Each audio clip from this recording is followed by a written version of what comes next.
بسم الله الرحمن الرحيم. ده الشكل النهائي بتاع طبق العشاء الخفيف بتاعي، اللي هو عبارة عن الكفتة وسلطة، خيار، خس، طماطم.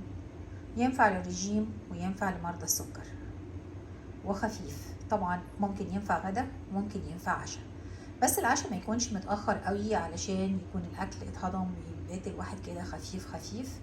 ويلا مع بعض نبدأ نقول بسم الله ونشوف الطريقة، وبالهنا والعافية.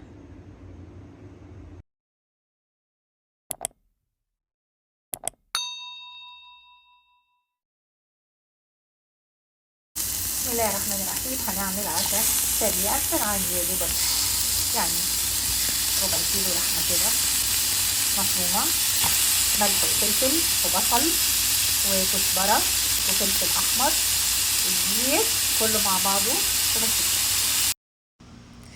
الله، بسم الله ما شاء الله. ده منظر الطبق بتاعي بعد ما خلص. كتير مشهي والله، وأحلى من أكل بره. شبابنا وأولادنا وكلنا بنحب ناكل بره، بس كتير الأكل بره أصبح غالي ومش بالكمية المشبعة. ولكن في البيت كتير الأكل صحي ونضيف ومضمون، وشكله كمان جميل. وبالهنا والعافية عليكم. اللي أول مرة يشوفنا يعمل لايك وشير ويشترك معانا، ودايما يوصلوا كل جديد. وأحب أسمع تعليقاتكم واقتراحاتكم.